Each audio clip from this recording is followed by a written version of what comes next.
Good afternoon, everyone. I realize a lot of you getting dessert and finishing up your meals. Please continue to do so. Our panel's got a tight time schedule right here, so we need to get this discussion started. So please continue to enjoy your lunch, but we need to proceed with our program. Good afternoon, everyone. The Livonia Chamber of Commerce welcomes you to Connecting Cultures to Business, a unique discussion designed to help us better interact in business with people from other cultures. I'm Dan West, the president of the Livonia Chamber of Commerce. On behalf of the Livonia Chamber's Board of Directors, we're grateful that you took time to join us, fill this room, and be part of this important discussion. I want to begin like everyone in the Chamber world appreciates. You need sponsors to make events happen, and we're very grateful for our generous 4 presenting sponsors today. Please help me thank NYX Incorporated, Schoolcraft College, the law firm of Fawstone Bond, and PNC Bank. Thank you all.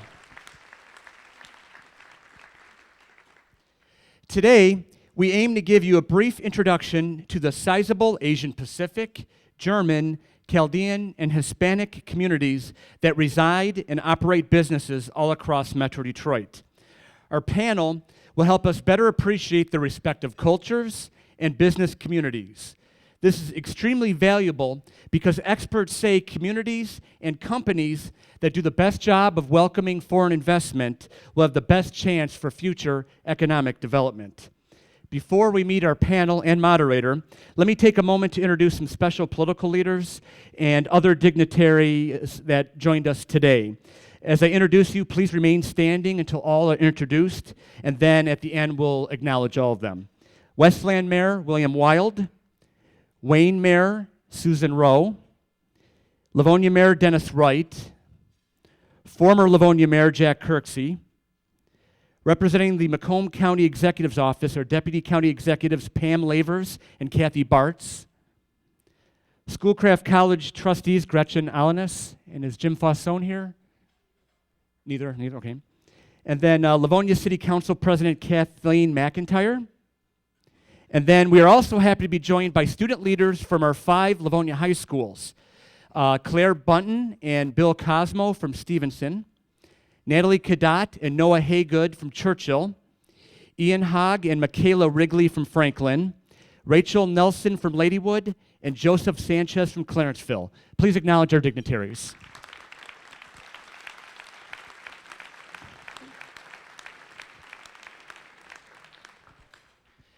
As our communities become more diverse places, the Community Toolbox, a research piece prepared this year by the University of Kansas, states that we will all probably need to establish relationships with people of other racial, ethnic, religious, and socioeconomic groups of which we know very little about. The Community Toolbox added that building the trust needed to develop these relationships are vital to facing challenges in our businesses and in our communities. Our goal today is to inspire all of us to take productive initial steps in bypassing any cultural barriers to expand our professional network. Let us enjoy this opportunity to learn about other cultures while building new relationships and expanding our business marketplace. At the end of the day, everyone in this room is unified by a similar goal. Regardless of our background, we all want to do what's best for our professional reputation and make our businesses and organizations the best that they can be. As the Vietnamese Buddhist monk, teacher, and author Thich Nhat Hanh once wrote, "For things to reveal themselves to us, we need to be ready to abandon our views about them." So with that, let's start our panel and introduce the panel. At this time, I'd ask everyone please silence or turn off their phones so there's no interruptions during the discussion. From the Asian Pacific American Chamber of Commerce, she has been the executive director for the past 3 years, also known as APAC. This chamber represents 4,600 companies and organizations across the Midwest. She has earned honors as part of the 2015 class of Crain's Detroit's Businesses 40 Under 40, and also a Women's Leadership in Action Award from Driven Magazine for diversity and inclusion in the automotive industry. Please welcome Vaughn Nguyen.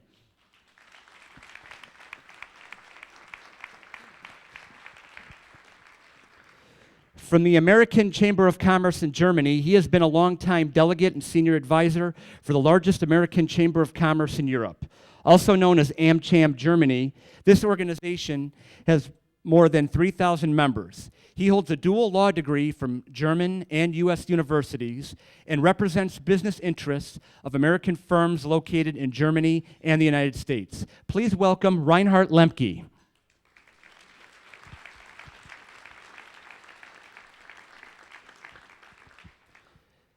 From the Chaldean American Chamber of Commerce, he is president of the organization that seeks to represent some 15,000 Chaldean-owned businesses in Michigan. He also leads the Chaldean Community Foundation and is one of the founders and editors of the Chaldean News. He has led numerous efforts to enhance the public affairs voice for this ever-growing Middle Eastern Christian community in Michigan. Please welcome Martin Manna.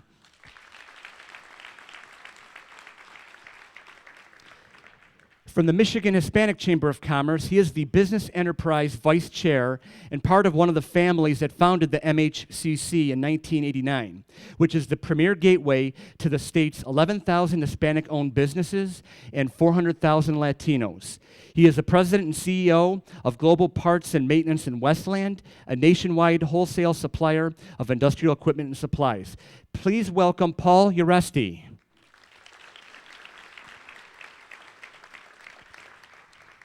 Our discussion today will be moderated by a morning reporter and anchor for WJBK TV, Fox 2 Detroit. He's a native of Troy and a Michigan State University graduate. He worked at television stations in the Flint and New Orleans markets before returning home to the Detroit market some 7 years ago. While working in New Orleans, he was part of an award-winning team that covered the Hurricane Katrina aftermath. Please welcome Roop.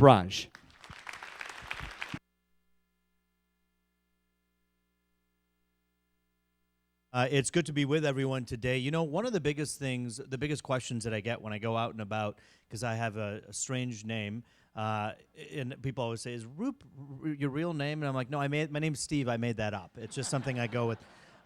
Clearly, I mean, people have questions about one another, and we have questions about one another, whether or not you're the same race, same culture, or not, because we're all so different than one another.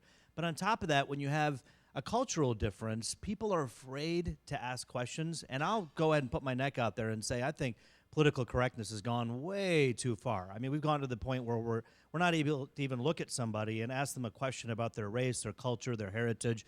Maybe it's a stereotype that you wonder about, or that if you're friends with this person, you work with them, maybe there's a kind and wonderful way to ask it. Or we could just do a lot more events like this where we get that comfort, where we're able to talk to each other, sit in the same room together and say, you know what, we're all pretty much the same. And I think Dan West said it best when he and I were having lunch a few weeks ago discussing this program. He says, you know, Roop, we're all basically the same. We're all people who are just trying to get through this world and do the best we can.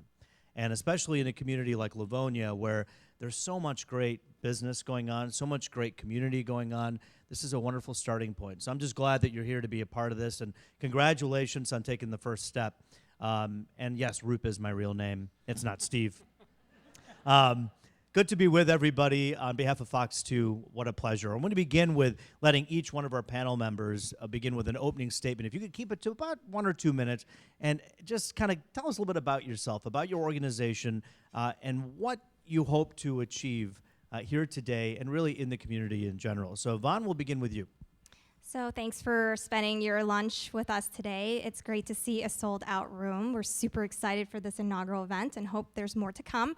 So as mentioned, I'm Vaughn Nguyen. I'm the executive director of APAC.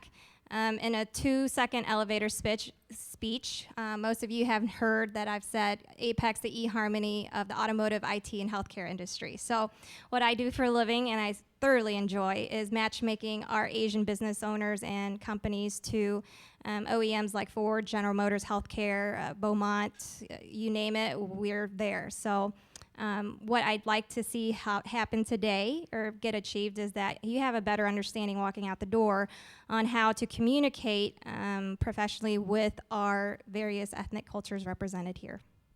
Reinhard? Thank you. Well, I first need to start saying, Roop, you and I, we have something in common. We both have strange first names.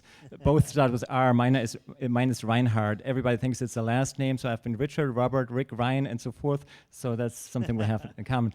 But on the more serious note, yeah, I'm Reinhard, and with the first name. I represent AmCham Germany officially in the United States since 2010, when AmCham Germany rolled out a support structure in the United States based on the request of its membership. AmCham Germany is the second oldest AmCham in the world. It's a private organization, started in the year 1903 when Henry Ford started his company here in Detroit. So it has been around quite a bit, and I'm very honored to be their senior advisor for the Midwest. We have 4 more colleagues in Atlanta, in New York, California, in Washington. So it's wonderful to be able to support German companies who come here with their investments and build bridges across the Atlantic and build all the support structures they need here in the United States. And in addition to that, I support those companies if they need the support, also with their business and immigration needs. So I serve as their corporate counsel in the United States, and I serve businesses not only in Michigan, but all the way to Texas and California. But most of them are certainly in Michigan with the automotive and aerospace industry. That's for it. Well, great. We'll learn more about you, of course, throughout this morning here. Martin Manna. Thanks. I was hoping to get 2 minutes, if that's okay. Well, thank you for this opportunity. We're speaking about names, and when I was born in Detroit, my family was only here for 3 years. So although I'm Martin Manna, my real name is Dean Martin Fred Manna, not realizing that. So they named me after Dean Martin and thought I should have another middle name. And so a little history there with understanding the culture. There was still acculturating at that time. But the Chaldean American community here in Southeast Michigan is a growing community. We have a lot to do with Livonia. I mean, one of our founders and one of the most prestigious law firms, Cummings, McClory, Davis, and Atchu. Mr. Ron Atchu is one of our founding members. And then also here in Livonia, we have what used to be Melody Farms is now Dean Foods Country Fresh, the largest U.S. dairy. But for the Chaldean community, it's a growing community here, unfortunately because of what's happening to the Middle East with the persecution of the Christian community, mainly in Iraq and Syria. I'll get into some of that maybe a little bit later. But as an organization, we have the Chaldean American Chamber of Commerce located in Bingham Farms, and our charitable arm called the Chaldean Community Foundation, and a small chamber office in Sterling Heights as well. So it's a growing community here. We have about 12 Chaldean Catholic churches, and that continues to grow. There was only 4 in 2003. And so looking forward to the discussion and continuing to promote all the diversity in this region, the wonderful work. And something unique about our organization is of our 955 dues-paying members that own some 3,500 businesses, 40% are non-Chaldean and continue to grow. Thank you. All right. Martin Manna for us. Thank you. Paul. Hi, I'm Paul Ureste, and I'm on the executive board of the Michigan Hispanic Chamber of Commerce. And I've been on the board for the last 3 years, and my father was one of the founding members of that organization. And in addition, I'm a business owner in our company's Global Parts and Maintenance. And we've grown since we've started the business in 1997 till now. We've grown to 100 million. So we've had tremendous success through the organizations, and especially the Michigan Hispanic Chamber of Commerce. And the chamber for us has put us in touch with a lot of key suppliers, top people that have interest in doing business with Hispanic companies and diverse companies. So it's really been a part of our success since the inception. So I'm very happy to be here today. I thank everybody for coming. I appreciate the interest that everyone is taking, and it continues, this great city and great country continues to put emphasis in being diverse and making sure that people get equal chances. So I'm excited to be here today to talk a little bit about these topics. And just something unique that I was reading the other day off a report is U.S.-born Hispanics account for 78% of the Hispanic population increase in the last 5 years, and 60% are 34 years and younger. And out of that, 32% are under the age of 18. So the Hispanic population is really growing and taking off. And this report also mentioned that Hispanics feel culturally in connection with their foreign relatives. So again, I thank you for being here today. Thank you all for coming today. And by the way, we're going to have a portion where we open it up for questions. So if you think of something that you'd like to ask, please know that we'll be out there with a microphone. I would say Phil Donahue style, but some of the young people are going to say, who the heck is Phil Donahue? Some Irish guy named Phil Donahue we're talking about on stage here today. No, well, but we're going to go out there and make sure that we ask you. You know, it's not only the good thing to do to sit here today and to get to know one another, but I think it's a smart thing to do, because as business leaders in the community, why would we isolate ourselves from any group when we can actually engage and do business with them? And this understanding that we're trying to achieve and reach here today, I think really does help with that. So let's talk to all of our panelists. And Vaughn, we'll begin with you. When you take a look at what's happening now, the way the environment is relative to how people outside of your culture and outside of the chamber relate to the group, what needs to happen to better engage with the chamber there at APAC?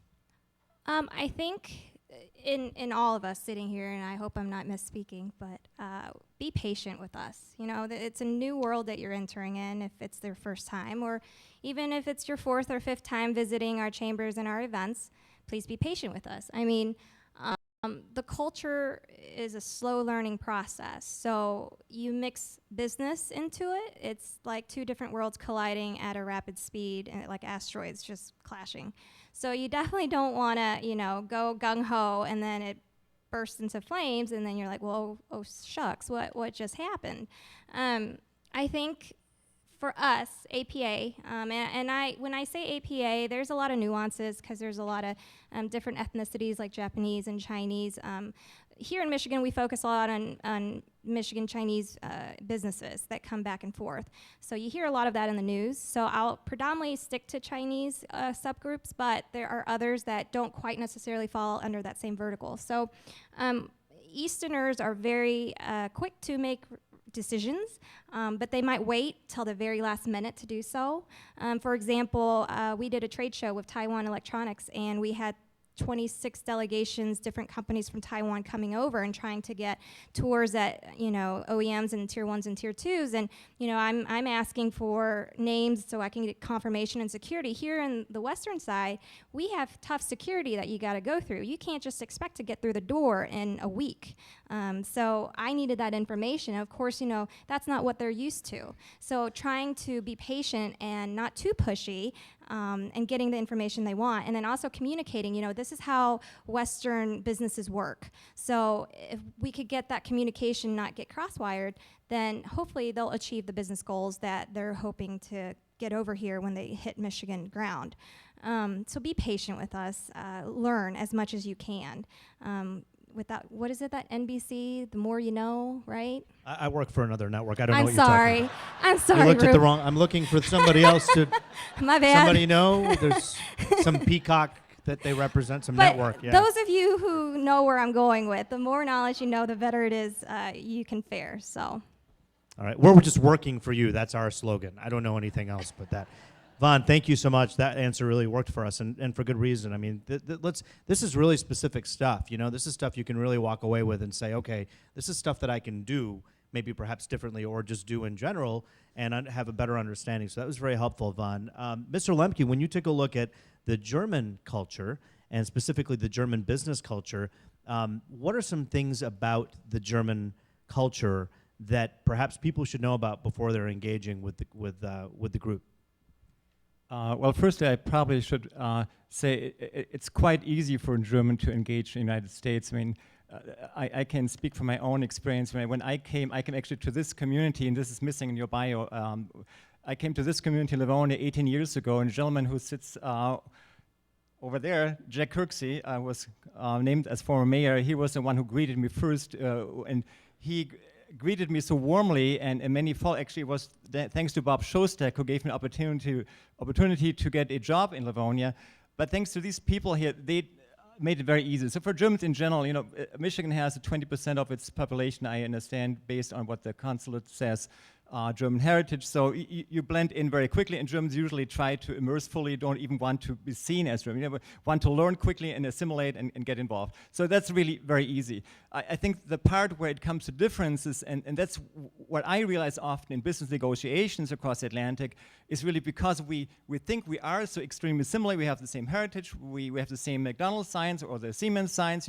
It's like, Metro Detroit is like Stuttgart area, feel like, did I even leave? It's almost everything the same, but yet when it comes to negotiations, we realize, yes, there are differences, and the most important differences that I've realized over the last 16 years being involved in transatlantic negotiations is really the perspective of longevity of doing business, running business. In the old days of United States, a lot of more companies were owned by families, also large companies. So it was way more similar to the business culture that you find in Germany nowadays, where still about 80% of the companies are family-owned. And many of them are not even seen as family-owned, but having said this, there's a total different culture. Like people put in crises, they put their own money into the businesses, get it back later, but they do this for the employees as a pride to make the company survive and to come back.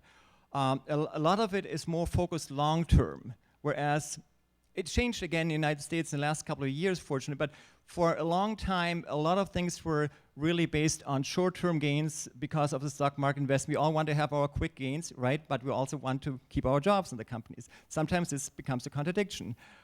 So that's where the difference comes in negotiations. So if somebody with a supplier negotiates long-term contracts, he's not looking necessarily for the short-term gain. He's looking for a very long-term relationship for dependability, and for trust relationship. And I think it's very important. What you do here today is really also building trust. And that's where everything starts. You don't get to know each other by a nice party. You get to know each other when you are in need. That's when you need help and knock at the door, then you'll see where you have friends or real business relationships. And that's where you help out each other in business as well. So I think that's where sometimes differences come in. And although Germans at the first point seem sometimes quite rude because they come right away to the point, don't even make a joke and close the door and get to the point. It's sometimes a little bit odd, And on the other hand, I really enjoy both cultures. There's nothing better or wrong, but you just have to understand it. So I usually keep the door open and try to find a joke. I'm bad with jokes, but I try. Hey, I sat at your table. I laughed a few times. It wasn't out of courtesy. Oh, good. I thought some of your jokes were funny. Thank you. I said some, but no. Nonetheless, it's great to have you with us, and we thank you so much for that candid answer. Martin Manna, the Chaldean community, I find it an interesting community. Growing up in Troy down the road from here, there's a totally different culture with the Chaldean Americans and those who perhaps have Muslim background, and then you got the Christian background. So the culture does vary. It's not all the same, and it can't be thought that way. Yeah, one of the reasons we launched the chamber was we had an image problem within our own community, and we wanted to help people understand the contributions Chaldeans are making to this region.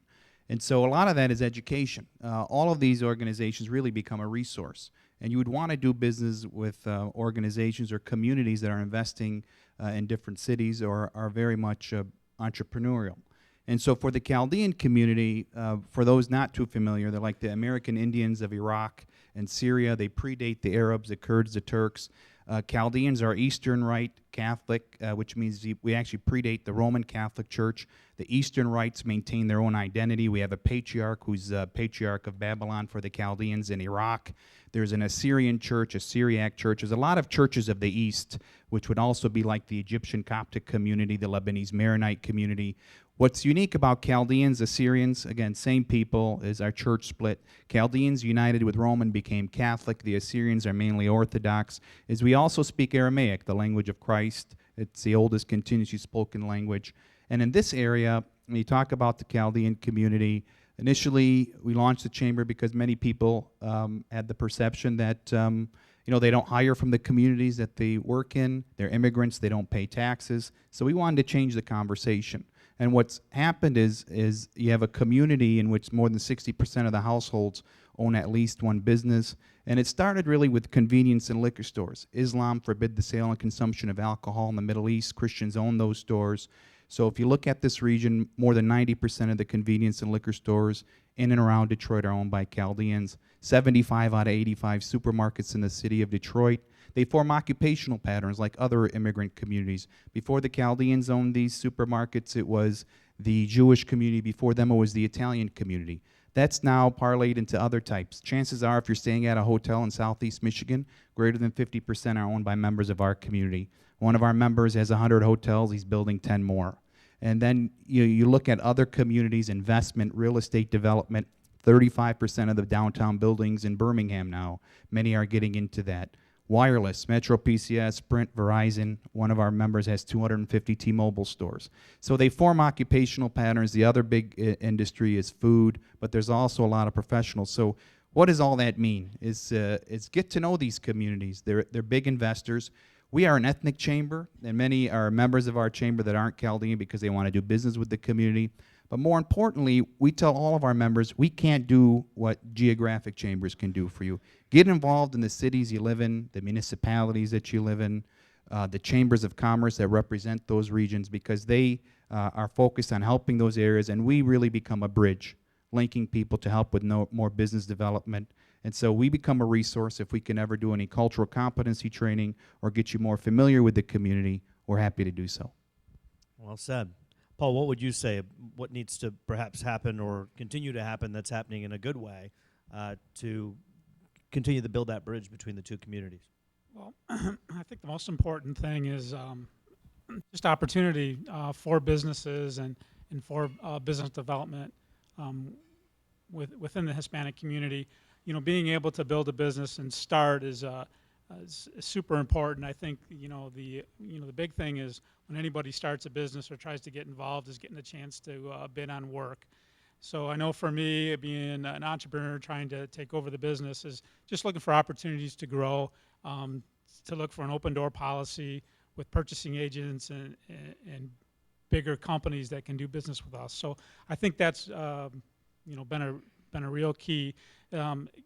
In our chamber, I think getting people involved has been very important. We are very automotive focused right now, so we're trying to open the doors to other types of business, including the healthcare, technology. So as those opportunities present themselves, we hope to be able to have entrepreneurs to be able to fill those gaps. We'll just keep the conversation with you for a moment. As these new businesses try to come into the area, come into the region, and try to set up shop, what is some advice that you would give those who are here today to make that a little bit easier and maybe help work with them as they do so? Well, I think an event like this where there's an opportunity to do business, to network, and to just to see the community getting involved and looking for diverse suppliers is super important. Of course, as a business owner, any business has to be able to perform the work that you're going to bid out to them or give to them. But getting a shot at that is sometimes really, really tough. So I know firsthand it's taken a long time for our business to be able to be presented with opportunities. So that's a real hurdle. So I think just having an open door policy. Martin, what would you say, Martin, in terms of helping with some of those hurdles in your community? Well, again, a lot of it has to do with education. There's this growing refugee phobia, and since 2007, some 30,000 Chaldean and Iraqi refugees have made their way here. We had 1.5 million Christians in Iraq in 2003. Less than 200,000 remain today. ISIS took over the remaining Chaldean villages in 2014, so it's been a challenge for us because a lot are coming here. And it goes back to education and understanding that the community is coming here. They're proud Americans. They're very thankful for the religious and economic opportunity they're given in this country. But it goes back to becoming a resource. We recently hosted a job fair with the Sterling Heights Police Department as they're recruiting members of our community. It's good to have workforces and corporations or businesses or companies that are respective of the communities in which you're serving. And so what we continue to do, and we want to always hopefully be a resource to anybody that is needed, is understand that our communities in a lot of different businesses, we're trying to educate them just as much as they're trying to learn the processes. Just be patient. I think that's a key for everybody. Reinhard, what would you say in terms of hurdles that you face or that you see German Americans face?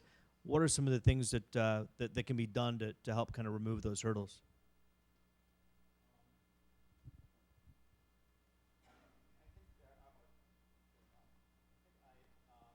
can not really point out hurdles. There aren't really too many hurdles for German companies. I would more mention difficulties really from both sides to better understand their business culture.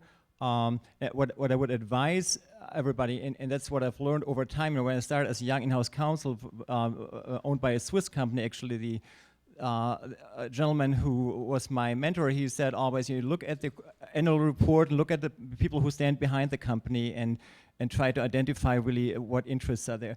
I would advise, like anybody from the American perspective, the same as a German, get to understand the other person's history of their business, get to understand where they come from, what their goals are for the future, and once you have your initial communication, you much better have a line of honest, trustworthy communication going on, and rather focusing on a business deal alone. Yeah? So it's again what I said initially, the building of trust needs to happen in a certain way, and the best way and the easiest way in our times is look at their websites. Most German companies, actually, there's also a little difference. They have a long history on their website, a long piece of information about the history. And I pointed this out to one of my attorney colleagues at a large firm where I work here. He said, I really never paid attention to this. It's really interesting. You don't find this certainly in the more modern IT world. I have a lot of IT clients as well. They're startups or very proactive young people. They don't have any formalities, and whenever I go to my IT clients, I don't wear a suit, I don't wear ties. You know, I go there like Governor Snyder does, just with a shirt without a tie, because you want to adjust to the environment you are. So I would really recommend to, both sides to better understand the background before you try to talk about yourself. You try to understand the other person first. And that's really important, I think, going back to what we were talking about originally, it's just as important for every group and every member of the chambers, respectively, up here, to understand the culture of mainstream America also, because that's where they're doing business. So that is a huge part of it. So while there needs to be an understanding of the groups and how their individual cultures act, I think it's really critical. And I know my father, he moved here, I think it was in 1973, and when he first got here, he had an accent, and it was pretty heavy, and his boss told him, why don't you take an accent reduction class? And he did. And I told my dad when I was like a little kid, I was like, that must have felt awful. He's like, why? They're not telling me to not speak the language at home. They're not. It just, if you want to communicate better. And he was able to do really well in business at General Motors because of that. So I think I've been taught as a kid growing up in Troy, like, yeah, it's important for everyone to understand your culture and race, but you best understand theirs too. And that means everybody. That means mainstream America too. So Vaughn, would you agree with that? I think it's really good, the point you just made. It has to be a two-way street, just like a normal relationship. A business relationship's the same, not just one-on-one with a business owner and a potential person you're going to do a contract with, but also from a local and state and national government entity type things. So just to put a few things in perspective, there's about 27.6 million businesses in America since 2014, the last data that came out. APA owns 1.9 million, so that's just a little shy of 6%. And out of that, we generated $135 billion in sales. So there's an uprising here in Michigan, so that was the national numbers. But here in Michigan, we are the fastest growing minority so far since the last census that came out, 2010. So we are about 35% growth, so that's huge. Currently, the largest minority in Michigan is the Hispanic group, but we're starting to inch up and follow their lead. There's a lot of business to be made. There's a lot of job opportunities and bids, as Paul mentioned. But the advice I would give, because we do have a lot of public officials and figures here in the room, just my 2 cents on how to build that bridge and bring that gap smaller. We used to be in Troy, APAC. We moved here to Livonia about a year ago, and the first thing that happened was Dan. Dan said, hey, you're in my neighborhood, let's talk, let's grab coffee. All right, cool, 2 execs, we're gonna chit chat. And it just came to be the best thing ever after about a year, because he introduced me to Barb, who's the Livonia Economic Development Director. And she sat down with me and she says, well, how do I attract more Asian businesses? We do have people like NYX and Acro and the like, huge, fastest growing Asian companies here in Wayne County, but we'd like to get more and we'd like to amplify more. So how can I connect with you and your chamber to grow? So I said, okay, start with attending our events. If you can attend 50% of our events, that would be half your battle, because if you currently and consistently show up to our events, it helps our people trust you. And I think trust was something we discussed earlier with one of the panelists. It's pivotal, and it's not just an ethnic thing, it's with anybody. You wanna do good business, you gotta trust somebody. So trust is key in attending the events. Making sure your face is well known so that by the time they do need you, because the first 70% of the time, they're not gonna need you. But when they do have a need, who do they think of first? Oh, well, I met so-and-so, and I think they could help me. And then the second thing is researching inbounding companies. So if your city or your county has a need to build better, deeper relationships with the APA community, the Hispanic community, the Chaldean community, reach out to your local chambers. This is why we're here. So, but you also need to come with your homework done. Don't just show up at our door and say, okay, now make it work. It doesn't work that way. So make sure you do your homework. If you're looking to do more business with APA, I would highly encourage you to see which inbounding companies from Asia are coming here to build their network here in Michigan. There's a reason why they're choosing Michigan. Get to know those reasons. Get to know their challenges. What challenges are they facing now as a company, as a whole in APA, and then when they come here in a new culture. And then also understanding what's going on in the government. So in 2015, there was a treaty that was signed. It was called the Detroit-China Connection in 2015. We signed it so that we can open new doors to various Chinese provinces so that we can make them build their North American office here in the great state of Michigan. So learning all those facts and being ready and being prepared will greatly enable you to seal that business deal, to make them feel trusted and to make them feel welcomed. I know Pam from One Macomb, she always talks about being welcoming, and that's what we're trying to facilitate here today. Oh, well said, and they do a great job there at Macomb doing that, and here in Livonia as well. We're going to talk about the next subject, which is about letting the panelists talk for a moment about some stereotypes or misnomers that may be out there about the respective cultures. You know, the big funny thing in my family is I'm the only Indian guy, obviously, in my family that isn't a doctor or an engineer, and didn't do well at math or science at all. And so sometimes when I meet people who don't know what I do for a living, they'll say, oh, well, probably good at math, good at science. And I'm like, no, don't know anything about that. You get that too? And yeah, and then they say, you too? All the time. I know. And then they say, well, you have to be a doctor, an engineer. And you're just like, yeah, no, I do TV. And I've actually had an Indian person look at me at a wedding one time and go, wow, are your parents okay with you? I'm like, I'm fine, and I married a white girl. And so it's like, but the thing is, you can't sit back and say you see someone and you automatically know their story, and we shouldn't do that with anybody. But certainly these misnomers, sometimes when you see a story happen over and over again, you think it's always true, and that's not always the case. So Paul, we'll begin with you. Talk a little bit about some misnomers that perhaps you'd like to squash right here in good old Livonia. I guess Takes a quick second. I guess one of the things I think about is being, Mexicans being on time because we're tardy some of the time. So I just, and I'm on time most of the time now. But I think it's just funny, as you become, a business person or in advance in life, just being on time. And I think that's a big misnomer, and being available and that. You were here before I was, so thanks so much, Paul. Go ahead, Martin. Well, there's a stereotype that we own all the 7-Elevens and Dunkin' Donuts. That's the Indians. It's not us. Those who aren't doctors and engineers, perhaps some of them own some the stores. stereotype is party stores, and it's true. So I really can't. But it used to be. But by the way, there's Chaldeans live in Oakland, Macomb County. They're moving mainly into areas like Sterling Heights, Shelby Township, Novi. If you don't like Chaldeans, sell your house now. They're coming. We're really nice people. I'm just kidding. So, the other stereotype, I think you talk about immigrant communities when we do this outreach, and I'm hoping we'll hear from the audience a little about what they feel some stereotypes might be, is immigrants don't pay taxes for 7 years.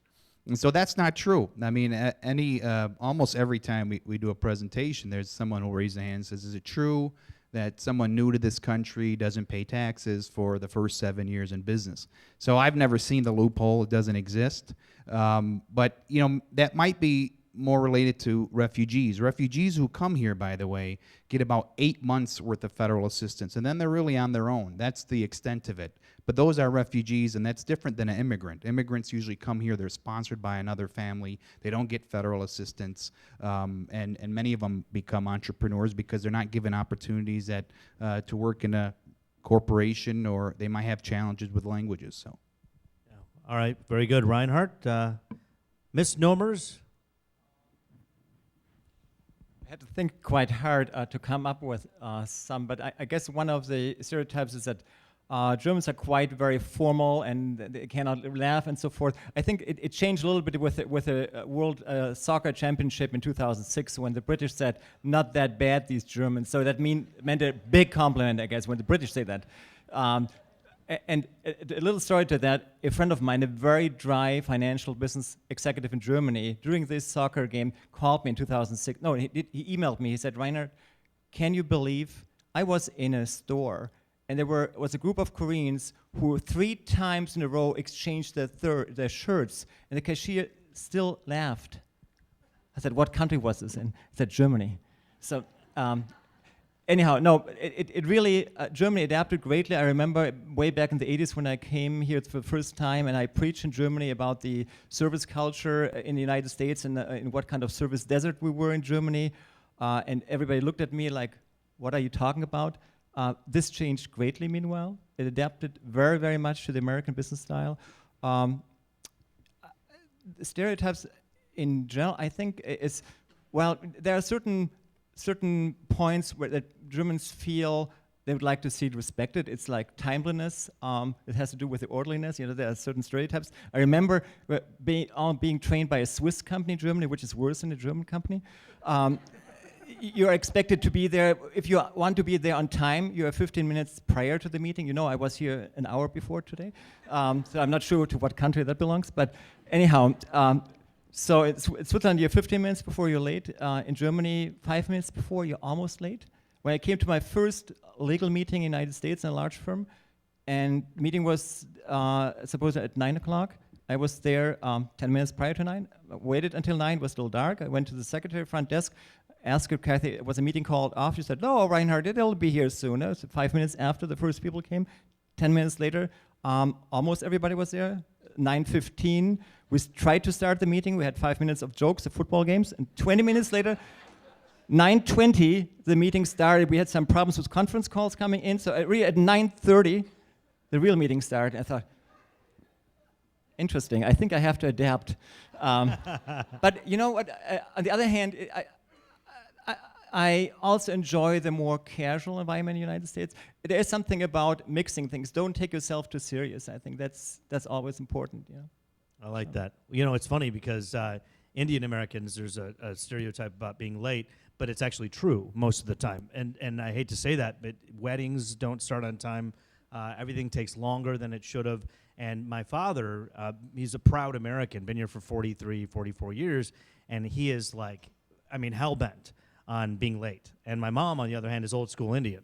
So she'll take her time, and he will get there. He literally, that's his biggest thing. But he told us growing up, he's like, stop walking into a stereotype. He used to tell me that. Stop walking into a stereotype. You're late, And so I'm very careful about being late myself because I don't want to walk into a stereotype and say, oh, look, the Indian guy's late again, But that can happen sometimes. And as you say, don't take yourself so seriously. It's something to joke about, too, if it doesn't become a problem. Fun? So APAC's been known for being on time with a lot of stuff, and Roop and I were just discussing over lunch that we are breaking that stereotype of being tardy to events. I am bent on being on time to the minute. Those of you who know me, I execute large events like an 800-person black tie gala, and if you had to cut off Juju Chang, who's your keynote speaker, who's the co-anchor of Nightline on ABC News, and she's running 2 minutes late, you bet your bottom I'm gonna go up there and go, wrap it up. done. And I felt horrible, but we're very on time, and that's what we're known for in the community. As for misnomers, Roop did mention that his name is unique. As you can see, mine says Van, but it's pronounced Vaughn. And another misnomer is you might see a lot of that last name Nguyen, Nguyen. No, I don't have any siblings. That's like the first question they ask me. Oh, do you know so-and-so who has the same last name? Are you guys related? No, stop assuming that I have siblings. I'm from Texas. I don't have any family or relative here in Michigan, but thanks for the heads up. But other misnomers, when you say people speak Chinese, there's like different dialects, and the most kosher way of saying it is either Mandarin, do you speak Mandarin, or do you speak Cantonese?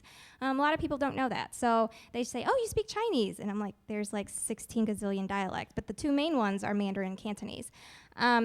Some people have actually come up to me and said, China's the largest foreign holder of the U.S. debt that we have. So apparently we're in $19 trillion in debt as a country, but only 1.6 trillion of that is actually worked with China. So get your stats right, get your data right. It's less than 6%. So it doesn't mean that they own us, but although I've heard that going on around. And just some fun stuff. Fortune cookies were not invented by Chinese people. Just saying. It was actually invented in California, in San Francisco, by some restaurant owners. Probably an Indian guy at a 7-Eleven. Or I don't that. know. Or that.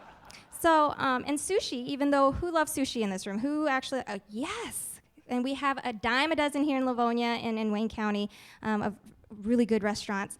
However, in the Japanese culture, sushi is only eaten on special occasions, like really highfalutin occasions. So for us to go out and eat sushi every day, to the Japanese, that's like, what? That's not what I eat every day. I eat certain other kinds of foods. And then the last misnomer I want to kind of talk about is that quality and products from China and the like, the quality in APA is very low. That's why they can charge the way they do. If you really dive down to the data and details, especially in the automotive industry, with the tier 1s all the way to the tier 4 suppliers, it's not that. The prices are just as competitive of any other supplier of any other ethnic origins. So just some 2 cents. Well, thank you very much, all of our panelists. We're going to turn things over to the audience here in a second. I will tell you, I find it interesting, and I always joke with people in the newsroom, when people come up to me, because I'm Indian American, they always say things like, I saw Slumdog Millionaire. And they'll literally tell me they saw the movie at dinner parties. And I'm like, cool. And then all of a sudden they're like, I ate at that new Indian restaurant. What's it called again? The one at Long Lake and blah, blah. I'm like, dude, I don't know. I don't eat at Indian restaurants. I eat at my mom's house when we want into good Indian food. But the stereotype, I feel like, and all joking aside, I mean, I feel like growing up and being married to someone who grew up in America and was born, brought up here and many generations in, I kind of have this like interesting perspective where I think people are trying to be kind and wonderful and warm. So they tell you everything they know about your race, but you're talking about our race. So it's like, you don't have to tell me about Slumdog Millionaire because that's one movie out of many Bollywood movies. And by the way, it wasn't that great, really. I mean, it was an okay song at the end called J-Ho, but that's not the only song there is. But stereotypes are interesting, and you don't always want to, as my dad says, walk into one. So we have to be careful ourselves not to walk into a stereotype. But some things are generally true, and others aren't, as we've heard here today. So we're going to turn things out to the audience right now. We have our first question. If you'd say your name and maybe the name of the company or the organization you're with, and then ask away. Sure. My name is Dan Leibel from NYX, proud sponsor of today's event. Thanks to the panel. I think we've had some great discussion here. My question is mostly for the municipalities that are represented in this room today. There's several mayors and some economic development officials.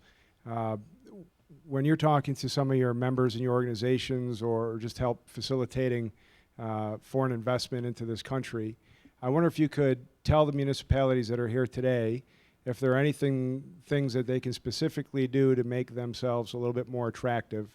What are the sort of attributes that are considered in the decision-making process when it comes time to decide what's the right geography to locate their business into? And specifically, if there's any examples that you've seen of any municipalities going on their way of doing a great job in attracting foreign investment. Who wants to take that one? Want to begin with Vaughn? A really good way to achieve that goal would be to mimic what their normal culture is. So you got to understand and learn first. Livonia asked me the same thing. How do we get more Asian businesses here? I mean, NYX is Asian owned, but we could use a lot more. How do they live here? Why do they choose to live in Livonia? So speaking with Dan and Barb and the rest of the team, I think that if you mimic their surroundings and comfortability, it helps them to move in, get their family in, go to schools in Wayne County. If you look at Madison Heights in Oakland County does a lot of work with Asian community and the business owners there. If you go up and down 13, 14 Mile and John R., there's like the Mecca. We don't call it Chinatown, we call it Asian Town, because we don't want to single out any ethnicity, but it's a Mecca for getting Asian food, making them feel welcome, and even welcoming non-Asians to go buy food to make those recipes you see on those cooking channels. So if we can mimic that in other communities that are not so progressed just yet. This is why APEC's here. We'd like to see a small mecca for Asian businesses and culture, so whether it be schools that devote to Japanese speaking or Chinese or Mandarin or Cantonese and the like. I think if you mimic something that's already successful elsewhere and bring it here, that would attract more business people and more people to actually live in the city that you work in. Martin, did you want to say something as well? Yeah, well, let me just go back to stereotypes. I want to apologize to Reinhard because when we were doing introductions, I looked at Roop and I said, man, that guy's serious. And so I apologize for that. Breaking down stereotypes today, so I want to just put it all on the line. So an example, our community is in major similar, main industries. They're fiercely competitive. I mean, one of the things we do a lot of at our chamber, believe it or not, is mediation, as they all try to get into the same industries. But Port Huron is a good example, and Westland, I'll tell you a little bit about Port Huron. They recently hosted our chamber and looking for investments from members of our community. They gave us a city tour, talked about the redevelopment opportunities. We've done that with the city of Detroit. One of the publishers of the Chaldean News, Vanessa Denhagarmo, is here recently. We highlighted the great work of Mayor Wild and his business traction and what he's doing in the city of Westland. And we highlighted our community members and how great it's been to do business in those cities. And so those are some examples of some outreach that we've had and trying to get more members of our community to invest in some of these municipalities and cities. Want to get some of the other questions in here as well. So we have another question coming from lady right there, table 14. Hi. My name is Isabella Brajkowski, and I work for NASCO Research Chamber of Commerce of Livonia, myself Polish in the United States for almost 18 years. And I work with Hispanics, one of the hardest people. I've been to a Chaldean weddings, better than the Polish weddings, amazing. German, I have a neighbor, German, who is on a bike every day, winter, fall, summer, running with the dog, amazing. It can be snow outside, here he is. And my acupuncturist is Chinese, the one of the most honest, probably, doctor that I've ever known. So I truly respect all of you. But I have a question here. I totally understand transparency, being honest, and being authentic. That's what I treasure the most from all my business partners that I deal with. And Germans are the ones who cherish probably the honesty and transparency the most. I mean, I really value that, and they all want to take a time with you and with any business owners. My question to you is, as we learn so much about you guys, what do you learn from Americans? Because I learned so much here just to be positive. It took me a while to learn, hi, how are you? I'm like, well, my dog is sick, my husband is mad at me. I don't know, my day is bad. But I learned to be positive. That's what I learned in America, and be happy and value other cultures. What have you learned from American businesses here? Reinhard, that one's directed right to you, I think. Thank you. I think you point out a very important point, and I said earlier, don't take yourself too serious. And when I said this, I talked to myself, and I talked to many Germans, and it's very, very important. I think that we all have the same goals, same dreams, and we just try to approach it something differently, and it's always about this famous glass empty or half glass full. I think what I've learned from Americans early on in the early 90s in Germany, in the former capital of Germany, where I was closely connected, got connected through friends to the American embassy community, is really to constantly look at the half glass full. And even though it might sound silly to say this, but it's really, if you put yourself down by finding some mistake, you make just your life miserable. So either you change it or just forget about it, don't complain.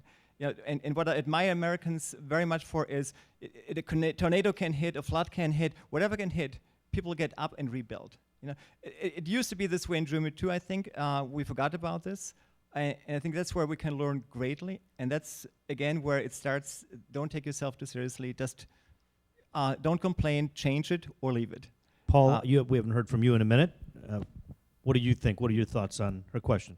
I think kind of what I've learned a little bit about corporate America is that they really, in municipalities, is they really do want to do business with diverse suppliers and companies. It's just, like we said a little bit ago, a lot of it is based on trust, and to get trust, you have to network and be available to them so that they gain your who you are and your trust. So I think I've really learned that they do.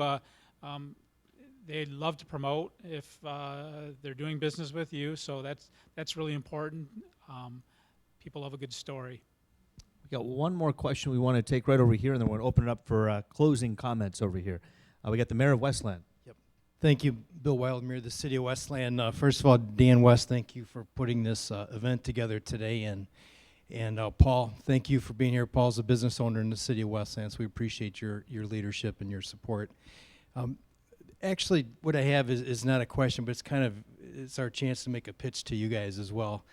I would ask that on behalf of the cities that are represented here in the cities in this region, is that perhaps you could take back to your chambers and your members, is that there is an incredible opportunity in Wayne County and Southeast Michigan that you won't find anywhere else in the state.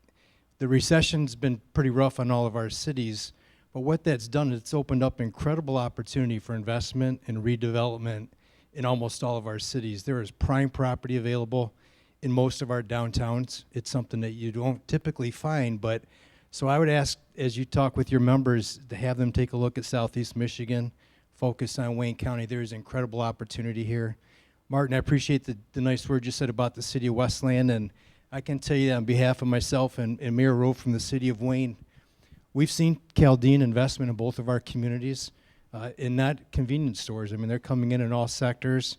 They're coming into landmark businesses, turning them around, keeping the charm of the original businesses there. So we appreciate that. But once again, there's incredible opportunity in Southeast Michigan for diverse investment. And I would tell you guys that have your folks call City Hall before they think about putting any hard dollars down on a deal. Call City Hall. In just about every city and township in this area, you've got mayors. You got a lot of new mayors, a lot of new supervisors, a lot of new economic development folks, and they are hungry. So before you put down any hard dollars, call them and see what we can do to help you. So that's kind of a pitch for the region. Thank you. A warm invitation from the Mayor of Westland. Thank you so much, Mayor. So let's have some closing comments here. Just do about a minute if you could, and just give us your thoughts. First of all, how helpful has this been, and what are your hopes moving forward? Paul, we'll begin with you. I think today has been an excellent opportunity to present the diverse chambers to you guys. I do, it's excellent, the interest involved today and all the people here. I think that's really great. And I think just to conduct business in an open, honest way is really great for every community. To give people a chance, I think, is really, really important for everybody. And the cities seem to want diverse investment from everybody. So I think that's super important. Martin? Thank you. I think we're extremely blessed in this region. When you talk about the communities we work in, I've known Dan West for quite some time, and way back when he was a reporter as well. And he was always reaching out to different ethnic and religious communities to get to know them, and he didn't need to do that, and Livonia doesn't need to do that either. But we are of many different races, religions, different color. But when you talk about business, we're all really focusing on the green, right? We're all going after the same dollar, and so it's good to be involved in diverse communities. When you talk about Chaldeans, you know, our Oakland County community has been here for quite some time. They came in the late 1960s. They've assimilated, they've acculturated. Macomb County is a little different. It's a newer community there, so we're working on English learning and career services and understanding American politics and really the region in which they live. So this has been helpful. We want to be a resource, and if we could be a resource to you, please reach out to us. And at the same time, we're very thankful for just how welcoming all these communities have been to our community. Thank you. Reinhard? Well, I would encourage everybody to do to support what Dan has done. Not just the format of today, but in general, what I've observed, some cities in Metro Detroit, I don't want to name them, allow their, I should say, not necessarily always the chamber representative, but somebody from the community in leadership position to attend certain signature events of the chamber. And I'm not speaking now on behalf of AmCham Germany because I'm not representing, but there's the other chamber, which is the German-American Chamber of Commerce, where I have been an active member since 2000 here, and we have certain signature events, either Meadowbrook or Cranbrook or downtown Detroit and other events, to have somebody really participate and not just to pitch what the city, how great the city is and how great connected the city is, but to have these people listen to the needs of those corporate executives and to find out what else they might look for beyond all the same kind of numbers, because at the end, the difference will be made through their private environment, and I've seen this quite often. And here in Livonia, there was one eye-opening event that somebody, and the lady actually was Donna McDowell from the public schools, now she's with the mayor's office, I believe. She helped one of my clients, German executives with a Asian chip manufacturing company to decide on Livonia. And the reason was that Donna McDowell realized that this gentleman's daughter needed another foreign language, French. At that time, French was not be able to be offered because of some changes in the structure of Michigan support. Anyhow, Livonia made it possible with the schools, economic development, city, that this family got French in school. This executive, even until today, still talks about Livonia. These are the differences. Well, thank you so much. What a good, colorful example and a real world example there. Vaughn? So as I mentioned, you know, doing business, any business, there's a two-way street, and Dan has pretty much made this two-way street a highway for APAC since we moved into Wayne County / Livonia. So as we know, Oakland County is huge in the Asian business and the partnerships and attracting new business from Asia. However, I'd like to help Dan and the rest of the executives here to build Wayne County to be the next big Asian town that we can build and have more NYXs and Sigma Internationals and Acro Service Corporations to really establish you know, get out there, get the brand out there. I think a benefit for all of us being here today is learning from you guys. Hopefully afterwards we get a moment to network, but it's just been a blessing with Dan and him welcoming with open arms for APAC to be here, because I'm not sure if I would have had time to get around to shooting that introduction email, you know, within 6 months, but boy, he got on it. And you know, some of our members and sponsors are here. I know PNC's here, and they've asked for help too. It's a two-way street. We have over 4,700 members across the Midwest. We're not just located in Michigan. So with that being said, I'm only one person, and I can only follow up with my members so many times in a year, but it doesn't mean that you can't shoot me an email. And I'm sure Wendy's you know, a speaking testimony that when you ask, you shall receive help. So please utilize all of us here, and we're not competing with each other. That's one thing I want to make sure we're clear. We all work for one reason, and that's to help each other out. Well, great things happen when we can all not only sit in the same room, but just really talk to each other, which you did during the lunch, you did beforehand, you'll do again, but also listen to one another as well.